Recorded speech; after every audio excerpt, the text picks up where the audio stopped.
ఈ కార్యక్రమాన్ని నిర్వహిస్తున్నటువంటి మిత్రులు కరణం రవీంద్రబాబు గారికి, ఎల్లమందారెడ్డి గారికి, మరి మేడూరు సత్యనారాయణ గారికి, ఇతర మిత్రులందరికీ ధన్యవాదాలు. రావిపూడి వెంకటాద్రి మాస్టర్ గారి 3వ జన్మదిన సంవత్సరంగా, ఇది 3వ సంవత్సరం కాబట్టి ఈ సంవత్సరం అంతా కూడా వారి రచనల సంపుటాల మీద సమీక్ష చేస్తే బాగుంటుందతో గత 3 నెలల నుంచి ఈ కార్యక్రమం కొనసాగుతుంది. ఇప్పటికే దాదాపు 8 సంపుటాలు సమీక్ష అయిపోయింది, పూర్తి అయింది. మేడూరు సత్యనారాయణ గారు, నేను, గురు హనుమంతరావు గారు వాటి గురించి చెప్పడం జరిగింది. ఈ రోజు 2 సంపుటాల సమీక్ష ఉంటుంది. ముందుగా ఒకటి నేను మనుధర్మాల కవిటిల్యం అనేటటువంటి సంపుటం మీద నేను సమీక్షిస్తాను. నా తర్వాత మిత్రులు గారు అడుగుజాడలు అనేటటువంటి సంపుటాన్ని గురించి సమీక్షిస్తారు. రావిపూడి వెంకటాద్రి గారు రచించినటువంటి సంపుటాల్లో ఈ మనుధర్మాల కౌటిల్యం అనేది 10వ సంపుటం. ఇది ప్రధానంగా ఇందులో 2 గ్రంథాలు ఉన్నాయి. ఇది మాస్టారు 1997లోనే మనుధర్మాల గురించి ఆయన రాయడం జరిగింది. మనుధర్మ శాస్త్రం మానవ ధర్మ శాస్త్రమా అనే గ్రంథాన్ని ఆయన 1997లో రచించారు. అయితే అది అచ్చయింది మాత్రం 2000 సంవత్సరంలో అచ్చయింది. తరువాత ఆయన దృష్టికి విశుద్ధ మనుస్మృతి అనేటటువంటి గ్రంథం ఒకటి తటస్థపడింది. అది చూసిన తర్వాత ఈ విశుద్ధ మనుస్మృతి ఏంటి అని చూస్తే, ఈ ఒరిజినల్ గా ఉన్నటువంటి మనుస్మృతిలో నుంచి దాదాపు సగానికి పైగా సూత్రాలని, శ్లోకాలని తీసేసి వారు మరొక స్మృతిని, అంటే మనుస్మృతిని, విశుద్ధ మనుస్మృతి పేరుతో వాళ్ళు విడుదల చేయడం జరిగిందట. అది చూసిన తర్వాత మాస్టర్కి అది ఇదేంటిది, అసలు మొత్తం మనుస్మృతి అంతా అశుద్ధం అయితే దాంట్లో కొన్నిటిని తొలగించి మళ్ళీ మిగతా వాటిని విశుద్ధం అనే పేరుతో చేస్తున్నారని చెప్పి దానికి మనుస్మృతి మైనస్ అశుద్ధం అనే పేరుతో మరి ఒక గ్రంథాన్ని రచించడం జరిగింది. ఈ 2 గ్రంథాలు కలిపి ఈ మనుధర్మాల కౌటిల్యం అనేటటువంటి సంపుటం తయారైంది. ఇందులో ప్రధానంగా మనం చూసుకోవాల్సింది ఏంటంటే, అసలు భారతదేశం మొత్తానికి ఈ సామాజికంగా ఉంటున్నటువంటి విధి నిషేధాలు అన్ని ఎక్కడి నుంచి వచ్చాయి అంటే, ఇవన్నీ ఈ శృతులు, స్మృతులు వీటి నుంచే వచ్చాయి. అందువల్ల మనం అక్కడి నుంచి ప్రారంభించాలి. ఈ మనుధర్మానికి మూలం ఏమిటి అంటే, వాళ్ళంతా కూడా వేదాన్ని చూపిస్తున్నారు. వేదాల దగ్గర నుంచి మొదలుపెట్టి ఈ శృతులు, స్మృతులు, శృతులు అంటే వేదాలు, స్మృతులు అంటే జ్ఞాపకం పెట్టుకుని, అంటే ఆనాటి సమాజంలో ఉన్నటువంటి ఆచార సాంప్రదాయాలను జ్ఞాపకం పెట్టుకుని ఈ విధి నిషేధాలని వాళ్ళు ఏర్పాటు చేశారు. దాదాపుగా 20, 30, 40 దాకా ఈ స్మృతులు ఉన్నట్టుగా మనకు తెలుస్తున్నది. ఆ జాబితా కూడా మీకు నేను చూపిస్తాను.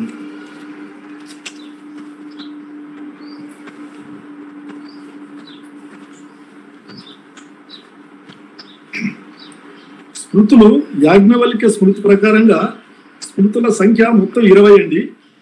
అవి ఏంటంటే మనుస్మృతి, అత్రి స్మృతి, విష్ణు స్మృతి, హరిత స్మృతి, యాజ్ఞవల్క్య స్మృతి, ఉషాన స్మృతి, అంగీరస స్మృతి, యమ స్మృతి, ఆపస్తంభ స్మృతి, సంవర్త స్మృతి, కాత్యాయన స్మృతి, బృహస్పతి స్మృతి, పరాశర స్మృతి, వ్యాస స్మృతి, శంఖ స్మృతి, లిఖిత స్మృతి, దశ స్మృతి, గౌతమ స్మృతి, శాతాతప స్మృతి, వశిష్ఠ స్మృతి. ఇవి 20 యాజ్ఞవల్క్య స్మృతి ప్రకారం 20. ఈ పద్మపురాణం ప్రకారంగా అయితే మొత్తం స్మృతుల సంఖ్య 36 అంటాడు. ఈ గుహ్య సూత్రాల మీద రామకృష్ణ ఆయన ఒక వ్యాఖ్య రాశాడు. అందులో ఆయన 39 స్మృతులు ఉన్నాయని చెప్పి పేర్కొనడం జరిగింది. సో మొత్తం మీద ఈ ఉన్న స్మృతులన్నిటిలోకి ఏది ప్రమాణము అన్నప్పుడు ఈ మనుస్మృతినే ప్రమాణంగా తీసుకోవడం జరిగింది. ఈ మనుస్మృతి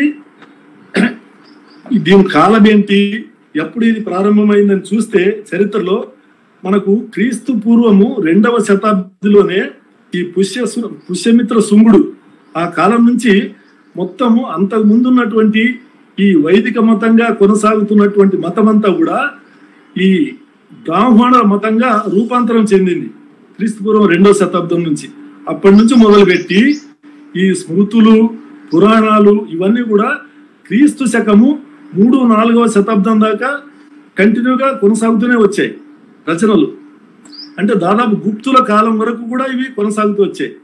అందుకే గుప్తుల కాలాన్ని హిస్టారియన్స్ అంటే చరిత్రకారులు స్వర్ణయుగంగా చెప్పారు. అది ఎవరికి స్వర్ణయుగము?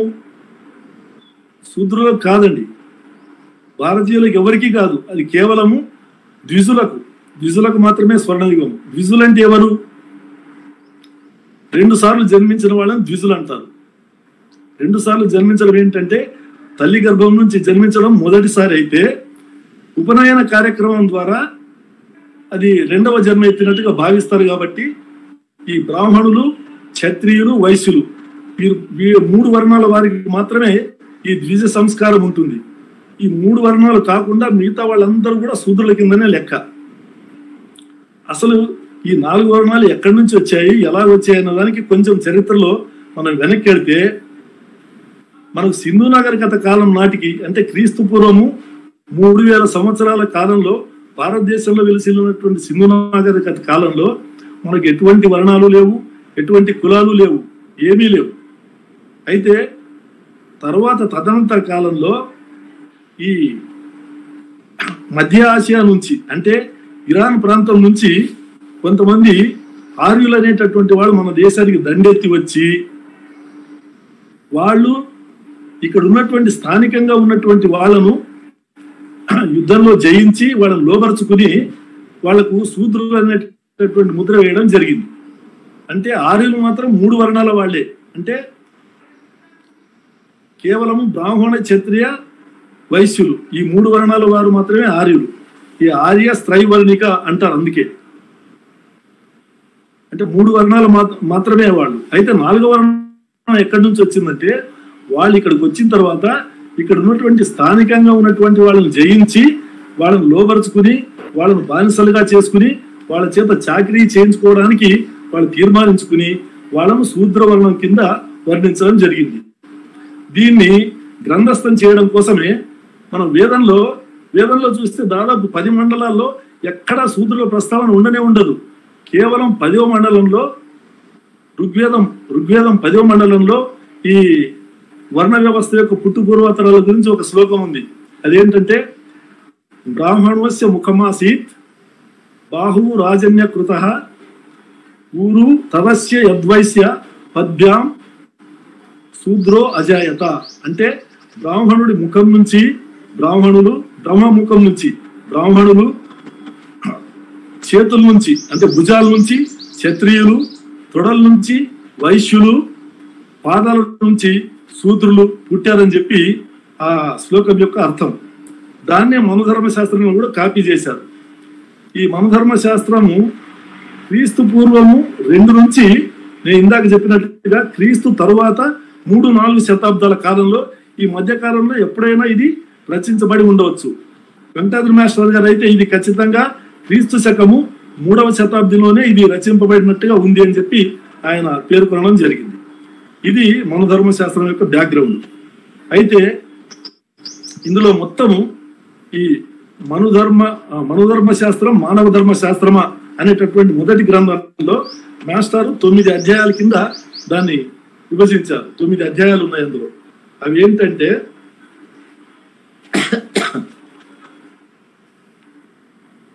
ధర్మో రక్షతి రచిత, అది 1వ అధ్యాయం అండి.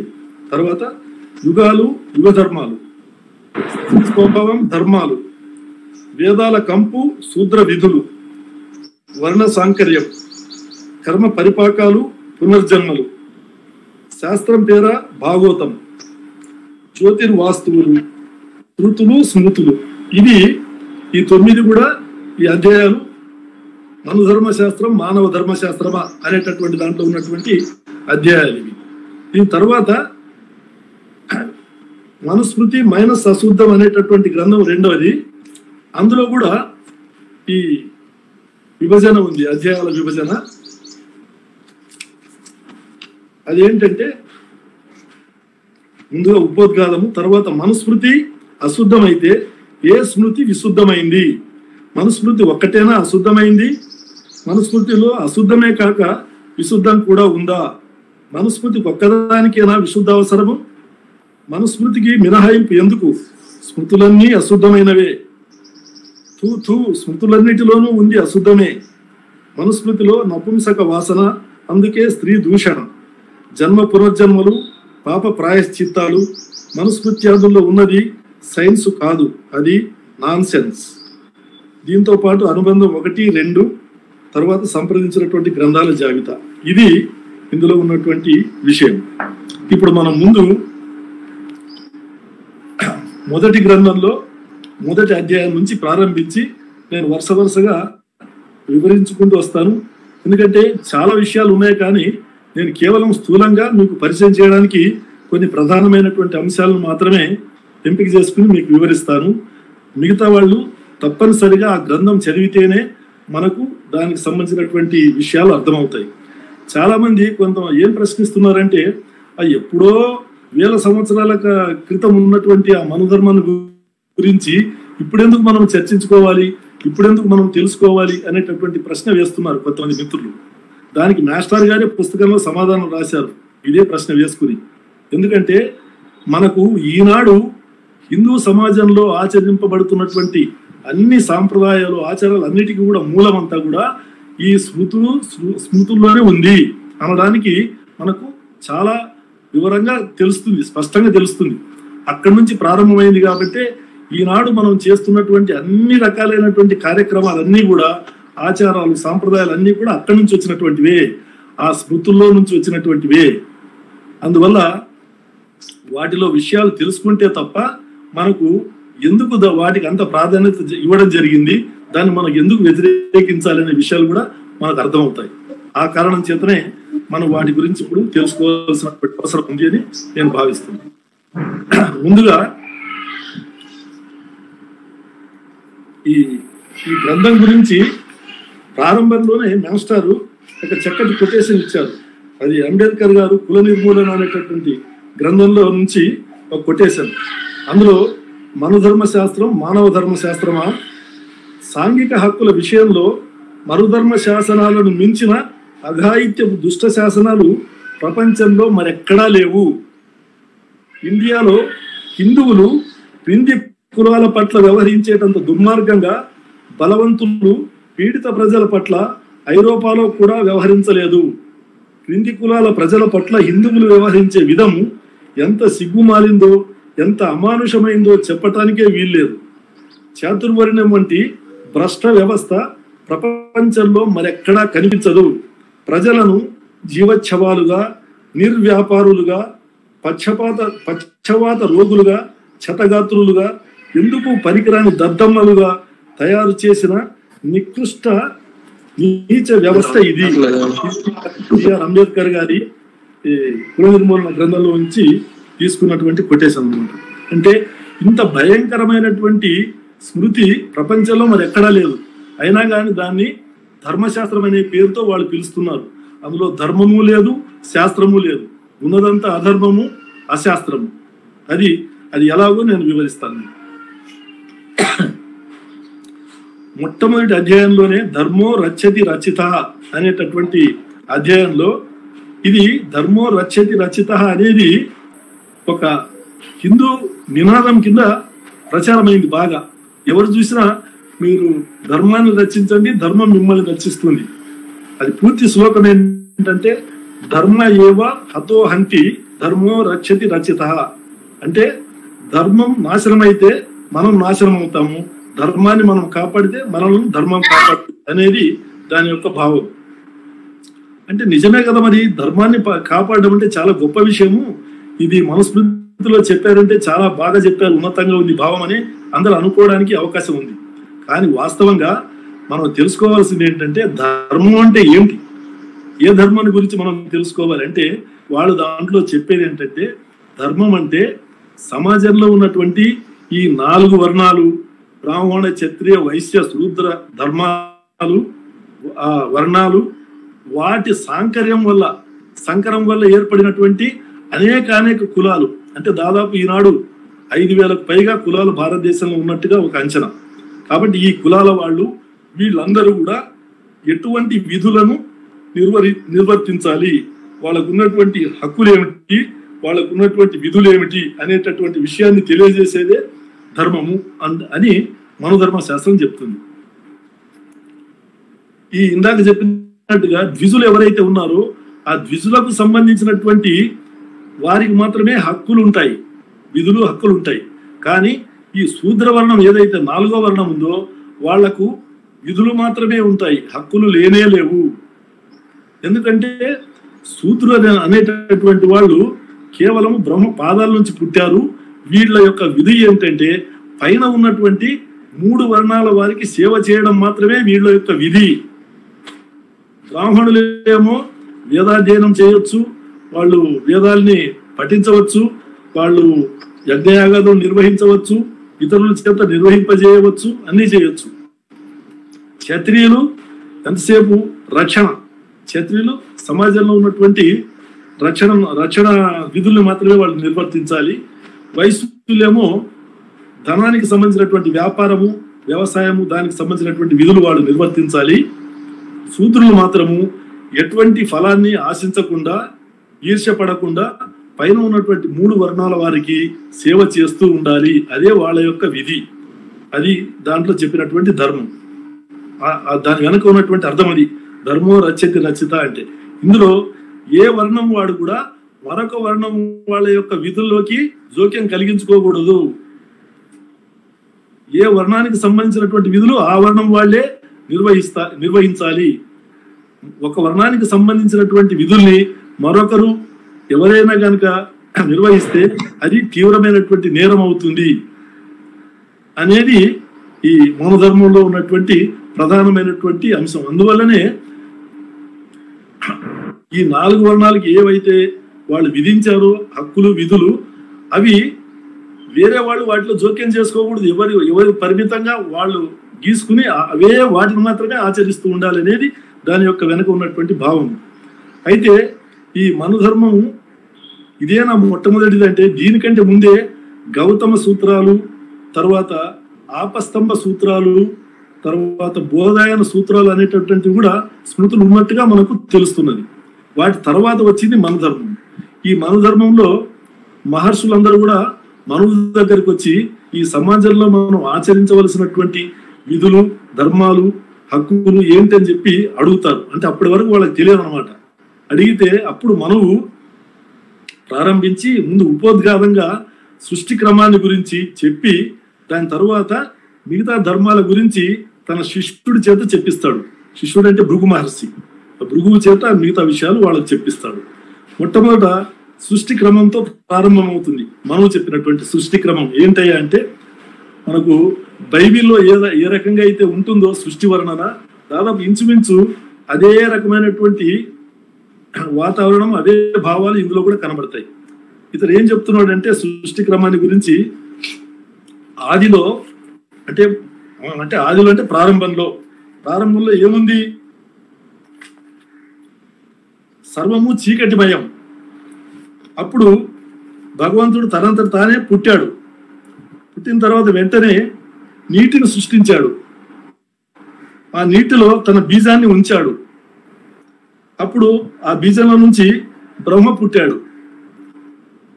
తర్వాత ఆ బీజాన్ని 2గా చీలమని కోరాడు. అది 2గా చీలి పైన ఉన్నటువంటిదేమో ఆకాశము, కింద ఉన్నటువంటి బీజము భూమిగా ఏర్పడ్డాయి. తర్వాత ఈ మధ్యలో ఉన్నటువంటిదేమో మధ్యస్థలంగా ఏర్పడింది. తర్వాత నేల మీద సముద్రాలు ఏర్పడ్డాయి. దీని తర్వాత బ్రహ్మ సత్వరజస్తమో గుణాలని 3 గుణాలని ఏర్పాటు చేశాడు. ఆ మూడు గుణాల యొక్క కలయికతో సర్వభూతాల్ని సృష్టించాడు అంటుంది మనుధర్మశాస్త్రం.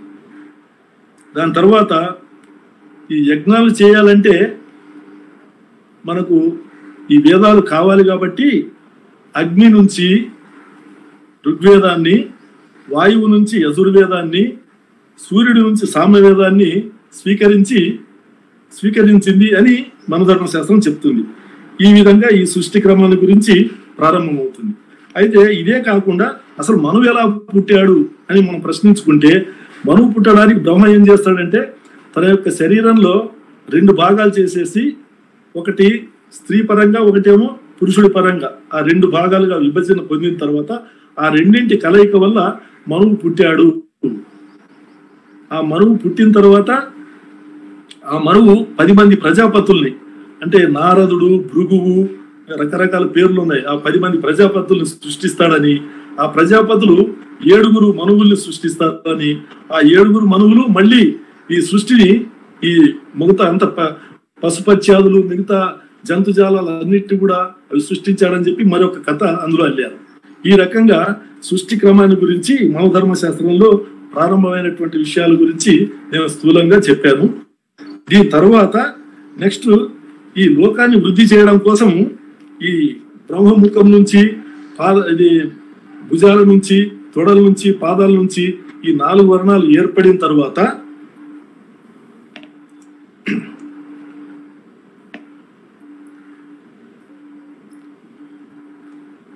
వీళ్ళందరూ కూడా ఈ మనుస్మృతిలో చెప్పినటువంటి విధి విధానాలను తూచా తప్పకుండా పాటిస్తూ ఉండాలి. ఎవరైనా కానీ అతిక్రమిస్తే అది నేరం అవుతుంది కాబట్టి ఎవరెవరికి ఎటువంటి శిక్షలు ఉండాలి అనేదంతా కూడా ఆ స్మృతిలో వివరంగా ఉంది. అవన్నీ కూడా మీకు తెలియజేస్తాను.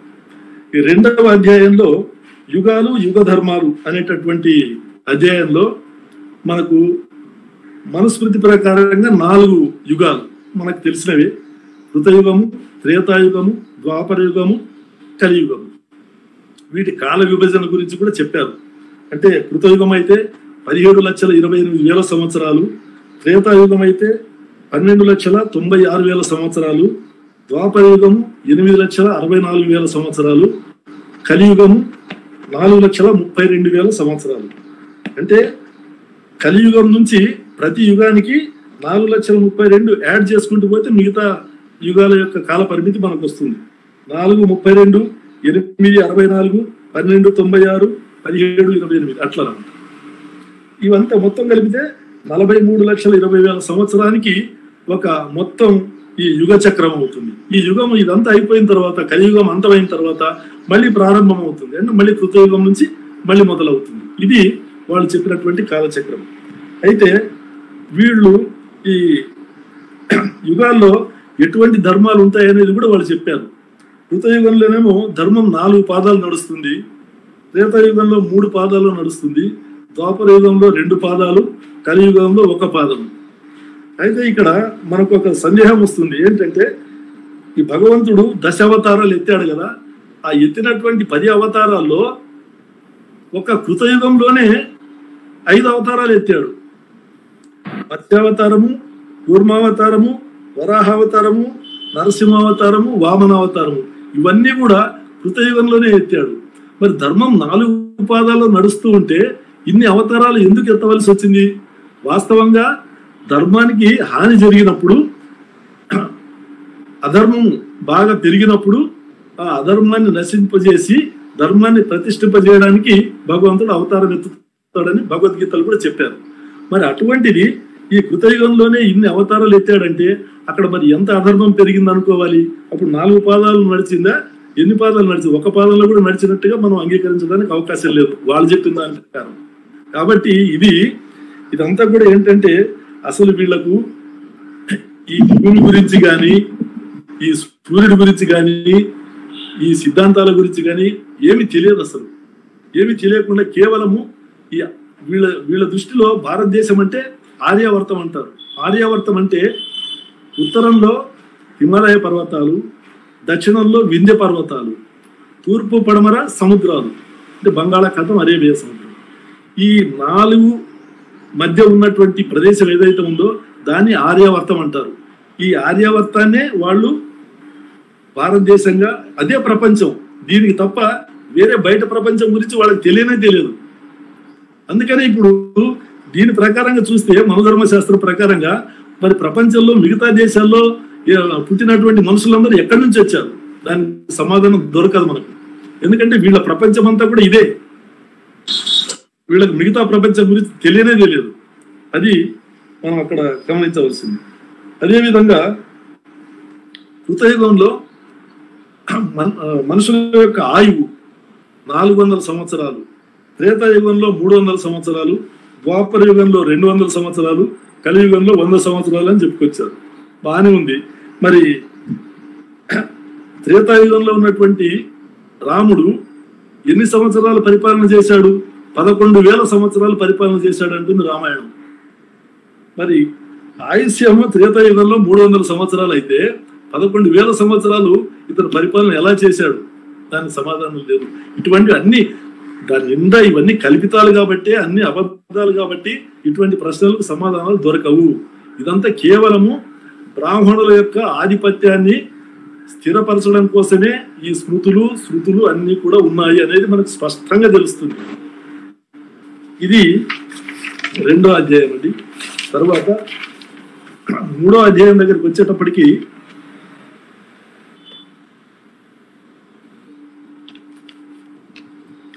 దీంట్లో ఇంకొక విషయం మనం చేయాల్సింది ఏంటంటే, మనకు వేదాల్లోనేమో వేదాల ప్రకారంగా అయితే ఈ పురాణాల ప్రకారంగా అయినా కానీ పుట్టుకతోనే వర్ణం అనేది సంక్రమిస్తుంది, జన్మతా అది వర్తిస్తుంది. కానీ భగవద్గీతలో ఏమంటాడంటే గుణాల ప్రకారంగా ఇది వర్ణాలు ఏర్పడతాయి అంటుంది. గుణాలేమో సత్వరజ స్తమో గుణాలు 3 గుణాలు. 3 గుణాల ప్రకారంగా 4 వర్ణాలు ఎలా ఏర్పడ్డాయి? దానికి సమాధానం లేదు. ఇదంతా కూడా నేను ఇందాక మనం చేసినట్టుగా ద్విజులు ఈ బ్రాహ్మణ క్షత్రియ వైశ్యుల గురించి వాళ్ళ యొక్క ఆధిపత్యం సమాజంలో నెలకొల్పడానికి కోసమే ఇదంతా కూడా రాసినట్టుగా మనకు అర్థమవుతుంది.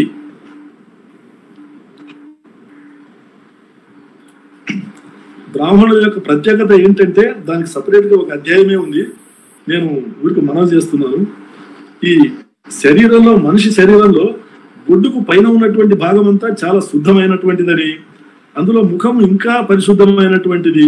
అందువల్ల ముఖంలో నుంచి పుట్టాడు కాబట్టి బ్రాహ్మణుడు అందరికీ ప్రభువు. బ్రాహ్మణుడు మంత్రాలు చదవడం వల్లనే ఆ యజ్ఞాల్లో ఉన్నటువంటి హవిషు దేవతలకు చేరుతుంది. అదేవిధంగా పిండాలు ఇతరులకు దక్కుతాయి. వీళ్ళు కనుక యజ్ఞం చేయకపోతే బ్రాహ్మణులు ఈ ఫలితాలు వాళ్లకు దక్కవంట.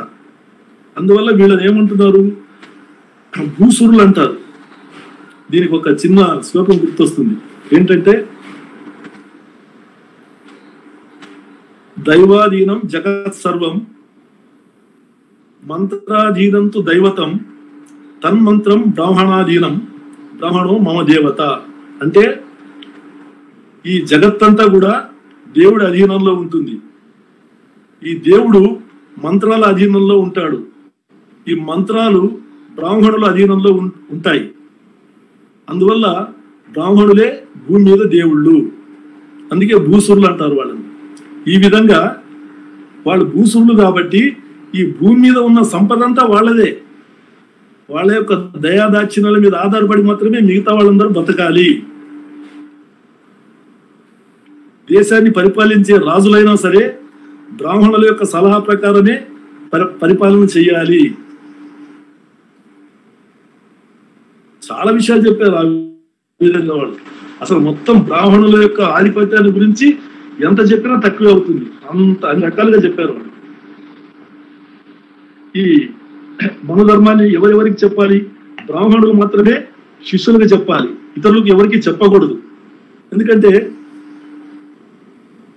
ఈ పుట్టుకతోనే వీళ్ళంతా దేవతలతో సమానం కాబట్టి వేరే వాళ్లకు చెప్పడానికి అవకాశం లేదంటారు. అదేవిధంగా వీళ్ళు పేర్లు ఎలా పెట్టాలి అంటే ఈ వర్ణం బట్టి, వర్ణం ప్రకారంగా బిడ్డల పేర్లు వర్ణాల ప్రకారంగా పెట్టాలి. బ్రాహ్మణులకి ఏమో మంగళకరంగా ఉన్నటువంటి పేర్లు పెట్టాలి, అంటే శర్మ అటువంటి పేర్లు. ఈ క్షత్రియులకేమో బల సూచకంగా ఉన్నటువంటి పేర్లు పెట్టాలి. వైశ్యులకేమో ధన సూచకంగా ఉన్నటువంటి పేర్లు పెట్టాలి. శూద్రులకేమో అసహ్యకరమైనటువంటి పేర్లు పెట్టాలంటుంది. చూడండి, అంటే పేర్లు పెట్టడం దగ్గర నుంచి వాళ్ళు వస్త్రాలు ధరించడం దగ్గర నుంచి ప్రతి విషయంలో కూడా ఈ వర్ణ విభజన ఉంటుంది. ఎవరెవరు ఏం ధరించాలి, ఎవరి పేర్లు ఎలా ఉండాలి, ఎవరు ఏం చేయాలి, అన్ని మొత్తం అంతా కూడా ఈ వర్ణ ప్రకారమే, ఈ వర్ణ ధర్మమే మొత్తం ఇక్కడ ధర్మం అంటే వర్ణ ధర్మమే, ఇంక మరొకటి కానే కాదు. ఆ రోజు నుంచి ఈ రోజు వరకు ఇన్ని వేల సంవత్సరాలుగా భారతదేశంలో నడుస్తున్నదంతా కూడా ఈ వర్ణ ధర్మాన్ని రక్షించడమే. దాన్నే వాళ్ళు ధర్మం రక్షతి రచిత అంటారు. ఇప్పుడున్నటువంటి పీఠాధిపతులు కానీ, మఠాధిపతులు కానీ, ఆచార్యులు కానీ, శంకరాచార్యులు కానీ, మరొకడు కానీ అందరూ చేస్తున్న పని ఏంటంటే పైకి ఎన్ని కబుర్లు చెప్పినా చివరికి వచ్చేటప్పటికీ అసలైనటువంటి లక్ష్యం ఏంటయ్యా అంటే వర్ణ ధర్మాన్ని రక్షించడమే. ఈ వర్ణ ధర్మాన్ని వ్యతిరేకించేటటువంటి ధర్మము ఎక్కడ కనిపించదు మనకు. హిందువులందరూ కూడా వర్ణ ధర్మాన్ని ఆమోదించవలసిందే. ఇప్పుడు మీరు చూస్తున్నారు కదా, ఈ ఆర్ఎస్ఎస్ వాళ్ళు కానీ, బీజేపీ వాళ్ళు కానీ వీళ్ళందరూ చేస్తున్నది ఏంటి? మళ్ళీ మన దేశాన్ని ఆ వర్ణ ధర్మాన్ని ఆచరింపజేసే విధంగా వెనక్కి తీసుకెళ్లడమే వాళ్ళ యొక్క ప్రధానమైనటువంటి లక్ష్యంగా మనకు స్పష్టంగా కనిపిస్తుంది. దీన్ని మనము ఫాసిజం అంటాము. అంటే మనం హింస అక్కర్లేదు దీంట్లో, ఎందుకంటే వాళ్ళంతటి వాళ్ళే ఈ వర్ణ ధర్మాలకు కట్టుబడి ఎవరు తిరగబడకుండా ఆ విధులన్నీ వాళ్ళు చేయడానికి సిద్ధపడి ఉన్నారు. కాబట్టి అంటే మానసిక బానిసత్వంగా వాళ్ళు ఇరుక్కుపోయి ఉన్నారు. కాబట్టి వాళ్ళని ఏం చేయాల్సిన అవసరం లేదు. మీకు ఎన్నైనా ఉదాహరణలు చూపించవచ్చు. వాళ్ళంతటి వాళ్ళే ఇప్పుడు వర్ణధర్మం తప్పు అంటే ఆ వర్ణధర్మం ప్రకారంగా ఎవరైతే నష్టపోతున్నారో వాళ్ళే తిరగబడి వద్దు అంటున్నారు. ఎందుకంటే ఉదాహరణకు మీకు సతీ సహగమనాన్ని 1929 సంవత్సరంలో లార్డ్ బెంటిక్ అతను సతీ సహగమన నిషేధ చట్టాన్ని తీసుకొచ్చాడు. అప్పుడు ఢిల్లీలో సతీ సహగమన చట్టము చాలా ధర్మమైనటువంటిది, అది మాకు కావాలని చెప్పి ఢిల్లీ నగర వీధుల్లో స్త్రీలంతా కూడా పెద్ద ఊరేగింపు జరిపారు. ఇది మనందరికి తెలిసిన విషయం. అంటే ఈ రకంగా మనుషుల్ని ఆ చట్రంలో ఇరికించి వాళ్ళను మానసికంగా ఆ విధంగా తయారు చేశారు అనమాట. అంటే చావకుండా మనుషుల్ని బ్రతికించేటటువంటి చట్టం చేస్తే లేదు మాకు చావడమే చాలా గొప్ప అని చెప్పి వాళ్ళందరూ స్త్రీలంతా కూడా దాన్ని కోరుకునే విధంగా ఈ వర్ణధర్మాన్ని వాళ్ళ బుర్రలోకి ఎక్కించారు. ఎంత భయంకరమైనటువంటిది చూడండి.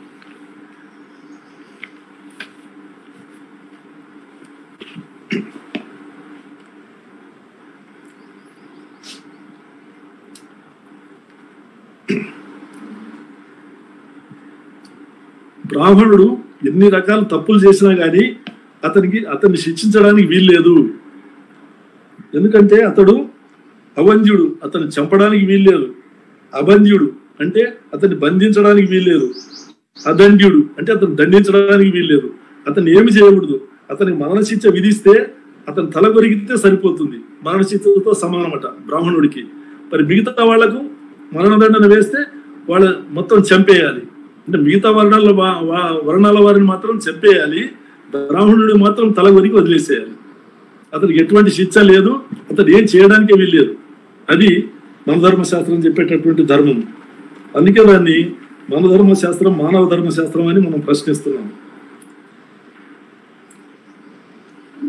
ఈ బ్రాహ్మణాధిపత్యం ఈ విధంగా వేదకాలం నుంచి ప్రారంభమయ్యి ఇప్పటిదాకా వచ్చింది. మొత్తం వేదాల తర్వాత వచ్చినటువంటి బ్రాహ్మణాలు, ఐతరేయ బ్రాహ్మణం కానీ, శతపథ బ్రాహ్మణము, తాండి బ్రాహ్మణము, వీటన్నిటిలో కూడా ఈ బ్రాహ్మణుల యొక్క ఆధిపత్యాన్ని గురించినటువంటి వివరణలే ఉంటాయి, మరొకటి ఏం లేదు.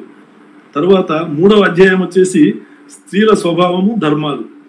అంటే స్త్రీలు ఏ రకంగా ఉండాలి అనే దాని మీద మనుస్మృతి చెప్పినటువంటి వాళ్ళ యొక్క విధులు, వాళ్ళ యొక్క ధర్మాల గురించి చాలా భయంకరంగా, చాలా అసహ్యకరంగా, జుగుప్సాకరంగా, భయంకరమైన విధంగా వీళ్ళను స్త్రీలను వర్ణించారండి. అసలు స్త్రీ అంటే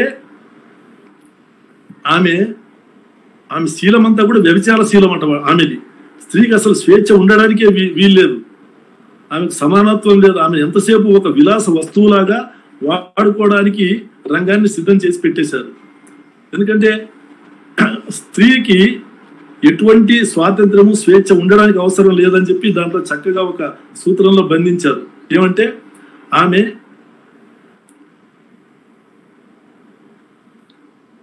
పితరౌ రక్షతి కౌమారే, అంటే బాల్యంలో తండ్రి అధీనంలో ఉండాలి.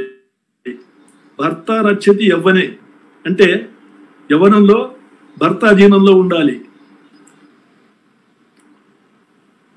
రక్షతి స్థావిరే పుత్ర, అంటే వృద్ధాప్యంలో పుత్రుడి అధీనంలో ఉండాలి. నా స్త్రీ స్వాతంత్ర్యం అర్హతి. అందువల్ల స్త్రీలు స్వతంత్రానికి అర్హులు కారు అని మన ధర్మశాస్త్రం చెప్తుంది. అంటే వాళ్ళు ఎప్పుడు కూడా ఎవరి కిందనో ఒకరి కింద వాళ్ళ యొక్క అధీనంలో ఉండాల్సిందే తప్ప వాళ్లకు స్వతంత్రం అనేది లేదు, ఉండడానికే వీల్లేదు అని చెప్పి ఈ మన ధర్మశాస్త్రం చెప్తుంది.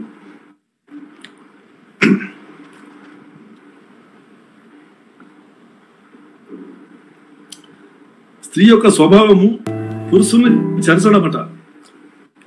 చెరచడం స్త్రీ స్వభావం. చెడుదారికి ఈడుస్తుంది. అందువల్ల ఆమెను ఎల్లప్పుడూ కూడా నియంత్రణలో ఉంచడానికి పురుషుడు చాలా తీవ్రంగా కష్టపడాలంట. ఎందుకంటే ఆమె ఏమాత్రం అవకాశం దొరికినా అతని అందంతో సంబంధం లేకుండా, వయసుతో సంబంధం లేకుండా పరపురుషుడితో సంభోగించాలని చెప్పి కోరుకుంటుందట. అందుకని ఆమె శీలమే వ్యభిచార శీలం అని చెప్పి ఆమెను ఆ విధంగా వర్ణించేశారు.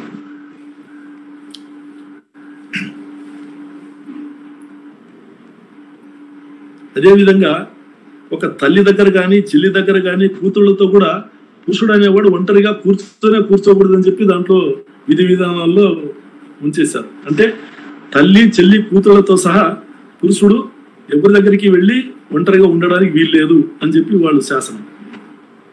అదేవిధంగా పురుషులకేమో మరి ఉత్తమ కర్మలు చేసినటువంటి వాళ్ళందరికీ స్వర్గంలో స్వర్గ సుఖాలు ఉంటాయి. స్వర్గ సుఖాలు అంటే ఏంటి?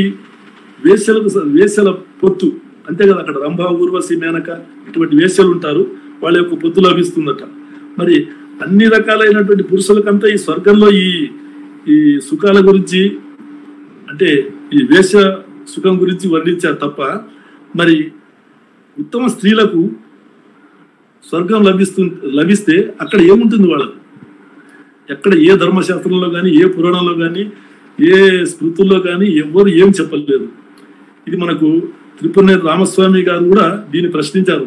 మరి ఇంతమంది తరతరాలుగా అందరూ చచ్చిపోయిన వాళ్ళందరూ కూడా స్వర్గంలోకి వెళ్ళిపోతే, స్వర్గంలో వేసలతో పొత్తుంటే అక్కడ కూడా కులాల పరంగా మీరు పోట్లాడుకుంటారో అక్కడ మరి ఏ రకంగా వాళ్ళతో పొందుతారు అని చెప్పి ఆయన క్వశ్చన్ చేస్తాడు. ఈ రకంగా స్త్రీలకు భయంకరమైనటువంటి శిక్షలు విధించారు. వాళ్ళు ఎటువంటి పరిస్థితుల్లోనూ వాళ్ళ ప్రవర్తన అంతా కుచిత ప్రవర్తన కాబట్టి, వాళ్ళ వ్యభిచార శీలత్వం కాబట్టి, వాళ్ళ స్వభావ సిద్ధంగానే వాళ్ళంతా కూడా చాలా దుర్మార్గంగా ఉంటారు. కాబట్టి పురుషుడు వాళ్ళని ఎల్లప్పుడూ కంట్రోల్లో పెట్టుకోవాలి అని చెప్తూ వాళ్ళ తర్వాత పురుషులు వాళ్ళ యొక్క కామాన్ని తీర్చుకోవడానికి ఎక్కడ పడితే అక్కడ రేతస్సుని పతనం చేసుకుంటూ ఈ మట్టికి, మశానానికి, పచ్చులకి, మృగాలకి, పశువులకి పిల్లల్ని పుట్టించినట్టుగా మనకు ఈ పురాణాల్లో కానీ మరి స్మృతుల్లో కానీ కనిపిస్తుంది. మీరు ఉదాహరణలు చాలా ఉన్నాయి. చిలుకకు పుట్టినోడొకడు, గాడిదకు పుట్టినోడొకడు, రకరకాల జంతువులకు పుట్టినవాళ్ళు, లేడికి పుట్టినవాళ్ళొకడు, ఈ రకంగా జంతువులకు పుట్టినట్టుగా. ఇదే కాకుండా వీళ్ళు ఏం చేస్తున్నారు? మళ్ళీ ఆ రోజుల్లో వీళ్లకు సరైన టైంలో వివాహాలు కానందువలన మరి ఏంటో కానీ ఈ సెక్స్ కోరికలు తీర్చుకోవడానికి వీళ్ళు మనుషులు దొరక్క జంతువుల్ని ఆశ్రయించే వాళ్ళని తెలుస్తుంది. అందువల్ల ఈ శిక్షలు పెట్టారు వీళ్ళు. ఏంటంటే శాంతపన కృత్యం అనేటటువంటి ఒక శిక్ష. ఏంటంటే ఎవరైనా కానీ ఏ జంతువుతో రమిస్తే ఎటువంటి శిక్ష ఉంటుందో వాళ్ళు చెప్తున్నారు. దాంట్లో ఆవుతో సంభోగిస్తే 3 రోజులు ఉపవాసము, తర్వాత ఒక ఆవును దానం చేయాలి. తర్వాత గేదె, ఒంటె, గాడిద మొదలగు జంతువులతో రమిస్తే 1 రోజు ఉపవాసం, అంటే ఉదయం రాత్రి 1 రోజు ఉపవాసం చేస్తే సరిపోతుందని చెప్పి ఈ పరాశర స్మృతి చెప్తుంది. అదేవిధంగా మరి ఈ వర్ణ సాంకర్యం గురించి ఒక అధ్యాయం ఉంది, అది తర్వాత వస్తుంది.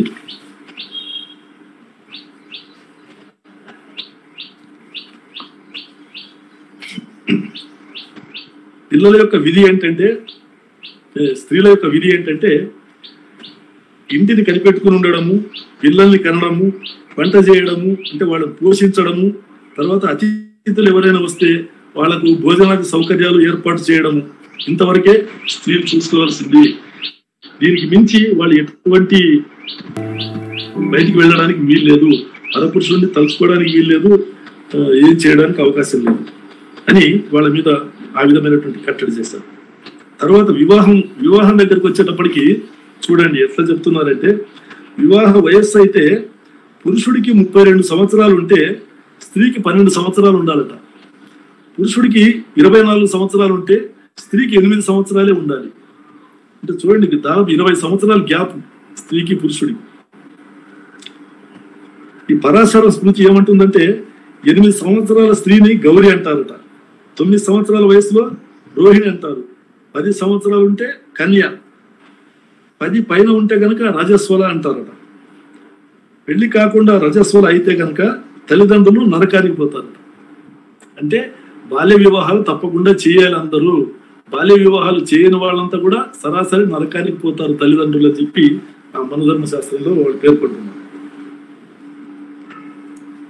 ఇంకా చాలా జుగుప్సాకరమైనటువంటి అంశాలు కూడా చాలా ఉన్నాయి, అవి చెప్పుకోవడానికే అసహ్యంగా ఉంటాయి. అందువల్ల నేను కొన్ని స్కిప్ చేసేస్తున్నాను. తర్వాత వితంతువుల పునర్వివాహం మీద నిషేధం విధించింది. ఆ నిషేధం ఎంత భయంకరంగా ఉంటుందంటే, వాళ్ళు ఆ వితంతువులైనటువంటి వాళ్ళు రెండే వాళ్ళకు మార్గాలు. ఒకటి భర్తతో పాటు చేతిలో పడి చనిపోవడమా, లేకపోతే జీవితాంతము నరకం అనుభవిస్తూ జీవించడమా. అది స్త్రీలు భర్త చనిపోయిన తర్వాత కూడా వాళ్ళు బ్రహ్మచారిగా ఉంటే స్వర్గం వ్యభిచారం, వాళ్ళు కనుక వ్యభిచారం చేస్తే వాళ్ళు మరుజన్మలో నక్కగా పుడతారట, నక్కగా పుట్టి రోగాలతో బాధపడతారు అని వాళ్ళకు చెప్పారు. తర్వాత ఈ సహగమనం గురించి వాళ్ళు ఏం చెప్తున్నారంటే, మనిషి శరీరం మీద 3,50,00,000 వెంట్రుకలు ఉంటాయి. ఎవరైతే సతీ సహగమనాన్ని పాటిస్తారో అటువంటి వాళ్ళు 3,50,00,000 సంవత్సరాలు. చిన్నగా ఉందండి, వాయిస్ తక్కువగా వస్తుంది. తక్కువ వస్తుందా సార్? లేదు, బాగా ఉందండి. వీరన్ గారు బాగానే ఉందండి, కంటిన్యూ చేయండి సార్. వీరన్ గారు నో ప్రాబ్లం. బాబు గారు సౌండ్ పెంచుకోవాలా? వీరన్ గారు కంటిన్యూ చేయండి సార్, బాగానే ఉంది. బాబు గారు సౌండ్ పెంచుకోవాలా? సో ఆ విధంగా వాళ్ళకు 3,50,00,000 సంవత్సరాలు వాళ్ళకు స్వర్గం లభిస్తుందట స్త్రీలకు. ఏది సతీ సాగమనాన్ని ఎవరైతే ఆచరిస్తారో అటువంటి వాళ్లకు అని.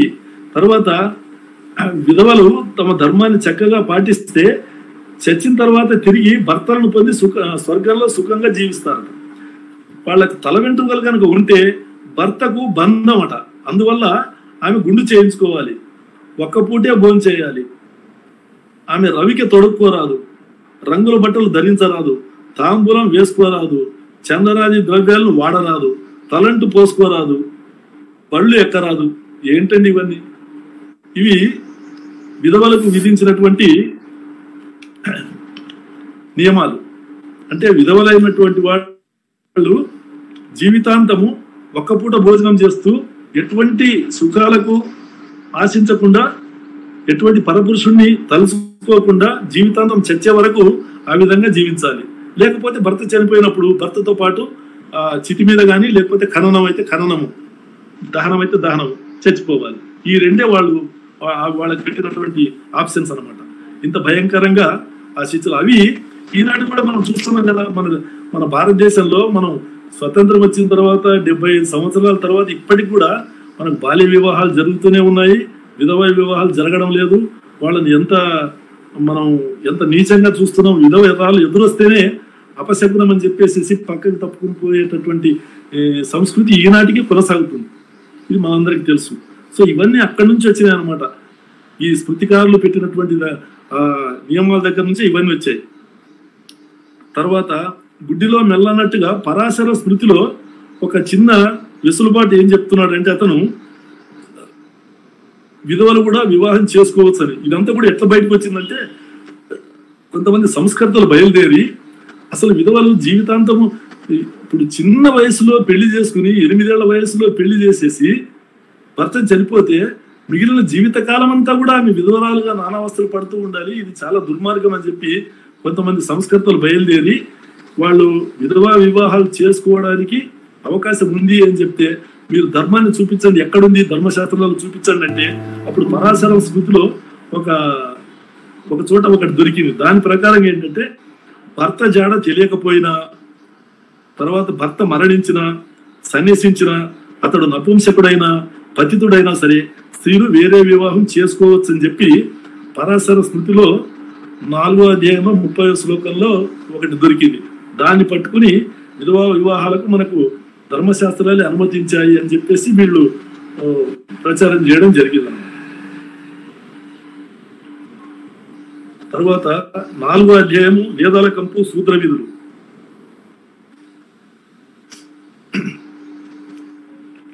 మన వాళ్ళ కథలు చాలా ఉన్నాయి అనుకోండి. ఏంటంటే ఈ వేదాల్లో అంత జ్ఞానమంతా వేదాల్లోనే ఉంది అని చెప్పి మన వాళ్ళు చెప్తూ ఒకవైపు ఈ జర్మనీ వాడంట వచ్చి మన వేదాల్ని ఎత్తుకెళ్ళాడట. పూర్వకాలంలోనేమో కృతయుగంలో సోమకాసుడు అనేవాడు వేదాలని ఎత్తుకెళ్తే అప్పుడు భగవంతుడు అవతారం, ఇది మత్స్యావతారం ఎత్తి ఆ వేదాలని కాపాడతాడు. కానీ తర్వాత ఈ జర్మనీ వాళ్ళు ఈ వేదాలు దొంగిలించుకుని పోయి అందులో ఉన్నటువంటి విజ్ఞానాన్నంతా వాళ్ళు నేర్చుకుని వాళ్ళు బాగా అభివృద్ధి చెందారు, అవి మనవే అని చెప్పి ఇప్పుడు ప్రచారం చేస్తున్నారు. కానీ వాస్తవానికి మరి మన వాళ్ళు అంతకుముందు మన వాళ్ళ చేతుల్లోనే ఉన్నాయి కదా వేదాలు, ఆ జ్ఞానం అంతా. మరి మన వాళ్ళు ఏం చేశారు? ఏమీ చేయలేదు. ఇదంతా కేవలము ఒక విష ప్రచారం అంతే. అందులో అంతా ఉంది, విజ్ఞానం అంతా ఉంది. వేదాల్లో ఏముంది? ఏమీ లేదు. తాగి తందనాలాడటము, మాంసం తినడము, నాకు యుద్ధంలో విజయం కావాలి, నాకు ఆ సౌఖ్యం కావాలి, ఈ సౌఖ్యం కావాలి అని చెప్పుకోవడం తప్ప వేరే ఏం లేదు. ఇదంతా తెలియనందువల్లనే వేదాల్లో ఏదో ఉందని చెప్పి చాలా కాలం భ్రమలో పడ్డారు చాలా మంది. కానీ ఇప్పుడు అసలు విషయం బయటకు వచ్చేసింది, ఏం లేదని.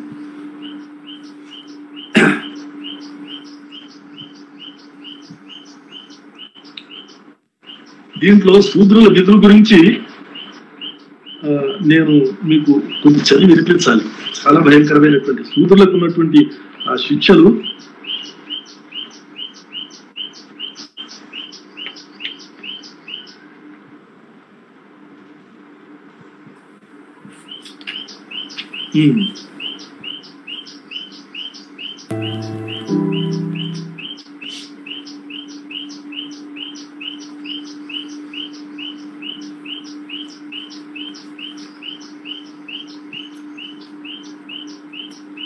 సేవకుడు కాని శూద్రుడికి ఎంగిలి అన్నం కూడా పెట్టకూడదట.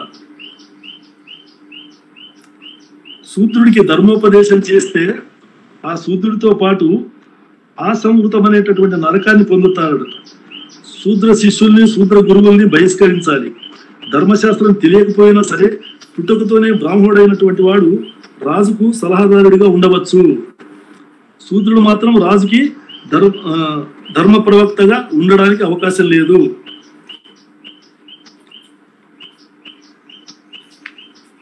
శూద్రుడు బ్రాహ్మణుడికి ధర్మోపదేశం చేస్తే ఆ శూద్రుడి చెవిలోను నోటిలోను కాసినటువంటి నూనెను పోయాలి.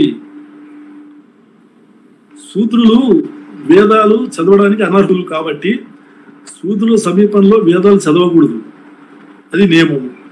ఈ పరాశర స్మృతి ఏం చెప్తుందంటే ఎవరైనా కనుక శూద్రులు వింటే, ఏది వేదాన్ని వింటే శూద్రులు వాళ్ళ చెవుల్లో కరిగించిన లక్కను, సీసాన్ని పోయాలి. అదేవిధంగా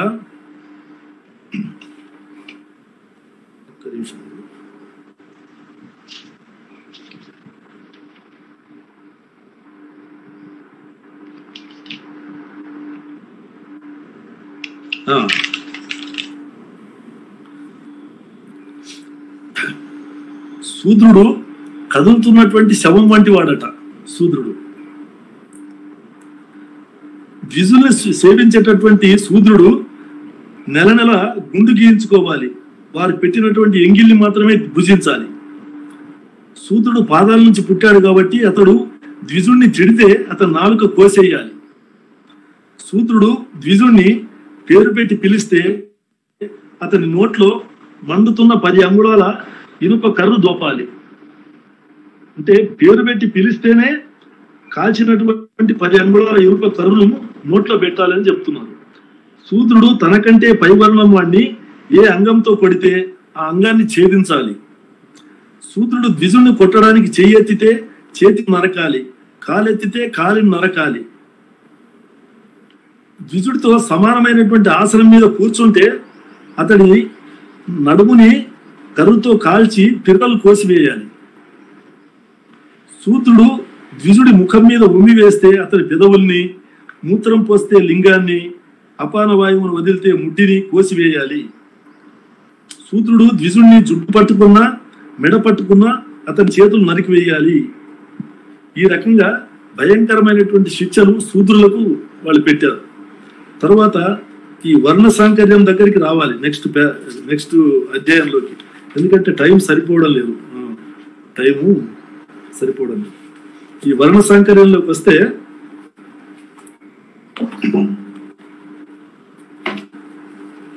ఒక్క నిమిషం అండి.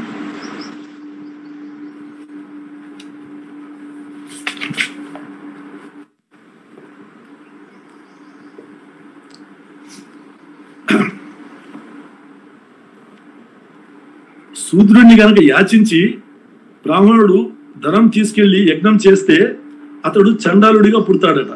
ఎవడు? బ్రాహ్మణుడు. అలా యాచించకుండా దొంగిలించుకొని గాని బలవంతంగా గాని తీసుకెళ్తే యజ్ఞం చేసుకోవచ్చు, ఏం ప్రాబ్లం లేదు.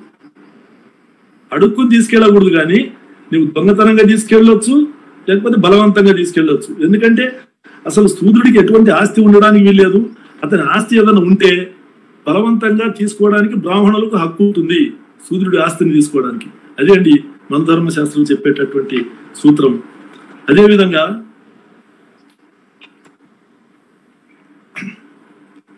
శూద్రాన్నం తినేటటువంటి వాడు 12 జన్మలు గద్దగా, 10 జన్మలు పందిగా, 7 జన్మలు కుక్కగా పుడతాడంటుంది మన ధర్మశాస్త్రం. ఇతర మతాల వారు హిందూ ధర్మాన్ని స్వీకరిస్తే ఏ కులంలో చేరాలండి? ఇప్పుడు 4 వర్ణాలు ఉన్నాయి కదా, ఏ వర్ణంలో చేరాలంటే శూద్ర వర్ణంలో చేరాలి. అది ఆచార్యులు చెప్పేది. శూద్రులకు యజ్ఞాధికారం లేదు. వాళ్ళు యజ్ఞ స్థలంలోనే ప్రవేశించకూడదు. శూద్రులు యజ్ఞం చేసేటటువంటి యజమానితో మాట్లాడడానికి అవకాశం లేదు. వాళ్ళు ఆవు పాలు పితకడానికి కూడా అనర్హులు అంటుంది తాండ్య బ్రాహ్మణం. ఇప్పుడు ఇక వర్ణ సాంకర్యం దగ్గరికి రావాలండి మనము. ఎందుకంటే దీంట్లో ఈ మనకి ఇన్ని రకాల కులాలు, ఇన్ని వేల కులాలు రావడానికి అవకాశం ఎక్కడుందంటే ఇదంతా కూడా ఈ వర్ణ సాంకర్యం అనేటటువంటి దీని నుంచే మనకు ఈ కులాలన్నీ వచ్చినాయి. ఇవి ఎంత భయంకరంగా ఉన్నాయి అనేది మీకు చూపిస్తాను. ఎక్కడది వర్ణ సాంకర్యం?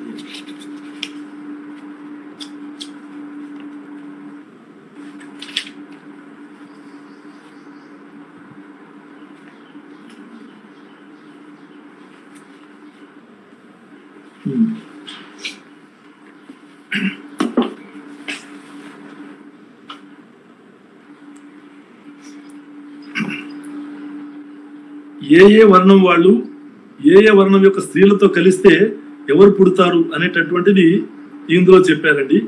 ఇది ప్రధానంగా మనం ఈ బ్రాహ్మణ, క్షత్రియ, వైశ్య, శూద్రులు ఈ పురుషులు ఇతర వర్ణాల స్త్రీలతో కలిస్తే ఎవరు పుడతారు, వాళ్ళ స్థితిగతులు ఏంటి అనేది మాస్టర్ గారు. అదేంటంటే బ్రాహ్మణ పురుషుడు క్షత్రియ స్త్రీతో కలిస్తే మూర్ధవ శిక్షుడు అనేటటువంటి పుట్టిన వాటిని మూర్ధవ శిక్షుడు అంటారు. అదేవిధంగా బ్రాహ్మణ పురుషుడు వైశ్య స్త్రీతో కలిస్తే అంబష్టుడు, శూద్ర స్త్రీతో కలిస్తే విషాలుడు వాళ్ళ పేరు. అదేవిధంగా క్షత్రియుడు అయితే కనుక బ్రాహ్మణ స్త్రీతో కలిస్తే సూతుడు అనేవాడు, వైశ్యుల స్త్రీతో కలిస్తే మహేషుడు, శూద్ర స్త్రీతో కలిస్తే ఉగ్రుడు. వైశ్యులు బ్రాహ్మణ స్త్రీతో కలిస్తే వైదేహుడు, క్షత్రియ స్త్రీతో కలిస్తే మాగధుడు, శూద్ర స్త్రీతో కలిస్తే కరణుడు. అదేవిధంగా ఇప్పుడు శూద్రులు క్షత్రియ స్త్రీతో కలిస్తే ఛత్త, వైశ్య స్త్రీతో కలిస్తే అయోగుడు, బ్రాహ్మణ స్త్రీతో కలిస్తే అంటే శూద్రుడు బ్రాహ్మణ స్త్రీతో కలిస్తే చండాలుడు. ఆ పుట్టేటటువంటి వాళ్ళు చండాలు. ఆ చండాలుడికి ప్రత్యేకమైనటువంటి శిక్షలు విధించారండి. చండాలు ఎలా ఉండాలి, ఏం చేయాలి అనే దానికి చాలా భయంకరమైనటువంటి వాతావరణం. ఎందుకంటే చండాలు అనే వాళ్ళు అసలు అంటరాని వాళ్ళు, అస్పృశ్యులు కాబట్టి వాళ్ళు ఎట్టి పరిస్థితుల్లోనూ గ్రామాల్లో ఉండడానికి వీలు లేదు. వాళ్ళంతా కూడా దూరంగా గ్రామం వెలుపల ఉండాలి, గ్రామం వెలుపల ఊరికి దూరంగా ఉండాలి. వాళ్లకు పాత్ర ఉండకూడదు. వాళ్ళ యొక్క ధనం ఏంటంటే కుక్కలు గాడిదలు వారి ధనం. పీనుగుల మీద బట్టల్ని వీళ్ళు ధరించాలి, పగిలిన దాల్లోనే వీళ్ళు భోంచేయాలి, అలంకారాలుగా ఇనుప కడియాలు ధరించాలి, వీళ్ళు దేశ ద్రిమరులుగా తిరగాలి. ధర్మాచరణ సమయంలో వీళ్లను బ్రాహ్మణులు చూడరాదు, వీరికి అన్నం ప్రత్యక్షంగా పెట్టరాదు, సేవకుల చేత పగిలిన పాత్రల్లో పెట్టించాలి. వీరు రాత్రుల్లో గ్రామాల్లో గాని నగరాల్లో గాని తిరగరాదు.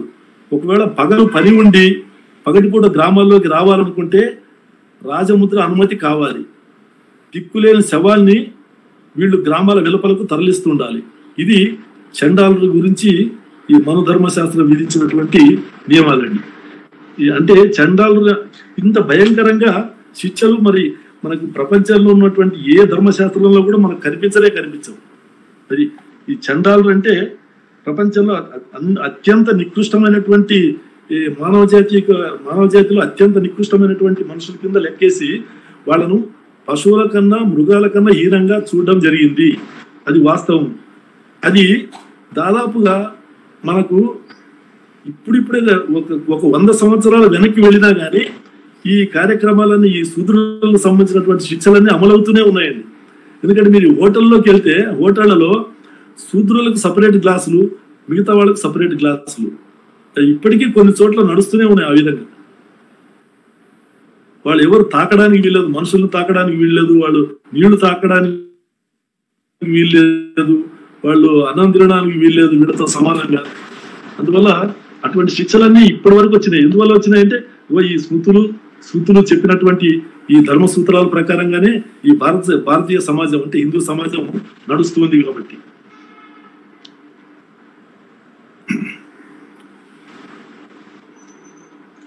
ఈ వర్ణ సాంకర్యంలో నేను ఈ అనులోమ విలోమ అని చెప్పి 2 రకాలైనటువంటి వివాహాలండి. పై వర్ణంలో ఉన్నటువంటి పురుషుడు కింది వర్ణం స్త్రీని వివాహం ఆడితే అది అనులోమం. కింది వర్ణం పురుషుడు పై వర్ణం స్త్రీని వివాహం ఆడడానికి వీలే లేదు. ఒకవేళ కలిస్తే గనక అది నిషిద్ధము, కలవడానికి వీల్లేదు. అటువంటి వాళ్ళకు శిక్షలు.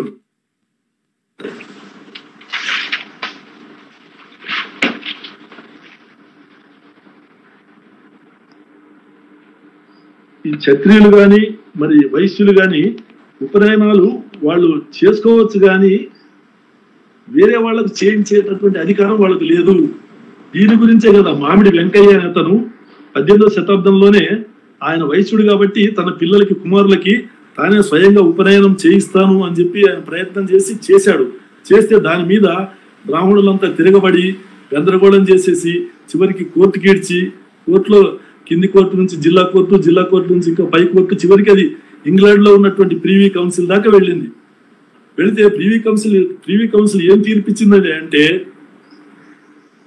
బ్రాహ్మణులు చెప్తున్నదే కరెక్టు, వైశ్యులకి వాళ్ళు ఉపనయన కార్యక్రమం చేయించుకోవచ్చు ఎవరి చేత, బ్రాహ్మణుల చేత, కానీ వాళ్ళు స్వయంగా చేసుకునే అధికారం లేదు, ఇతరులకు చేసే అధికారం లేదు అని ప్రీవీ కౌన్సిల్ తీర్పు చెప్పింది. ఆ తీర్పు చెప్పడానికి ఆధారం ఏంటయ్యా? మనుస్మృతి ఇదే కదా.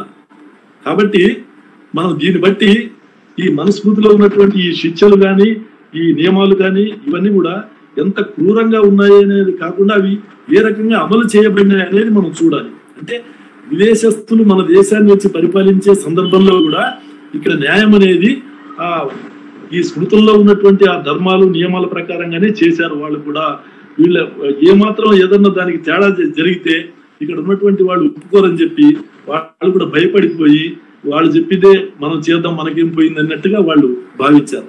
అందువల్ల 1830వ సంవత్సరంలో కామన్ క్రిమినల్ ప్రొసీజర్ కోడ్ వచ్చేంత వరకు కూడా ఈ మనుస్మృతిలో ఉన్నటువంటి శిక్షలే అమలవుతూ వచ్చాయి భారతదేశంలో.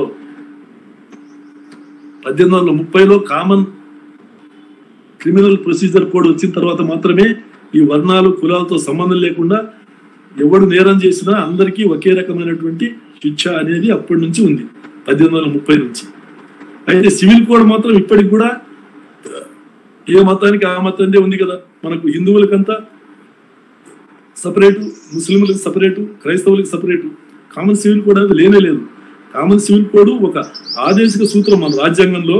అది కామన్ సివిల్ కోడ్ని మనం ఏర్పాటు చేసుకోవాలని చెప్పి ఒక ఆదేశిక సూత్రం ఉంది, కానీ ఇప్పటి వరకు మనం దాన్ని చేసుకోలేకపోయాం. మతాల ప్రకారంగానే ఈ అంటే సివిల్ సివిల్ సివిల్ అంటే మన వంశపారంపర్య హక్కులు, వివాహానికి సంబంధించినవి, ఇటువంటివన్నీ కూడా సివిల్ కోడ్ వస్తాయి. కాబట్టి ఇవన్నీ కూడా మతాల ప్రకారంగానే ఉన్నాయి ఇప్పటికి కూడా. అసలు అవి కామన్ గా భారతదేశంలో ఉన్నటువంటి అందరి పౌరులకి ఒకటిగా లేవు. అది మనందరికీ తెలిసిన విషయం.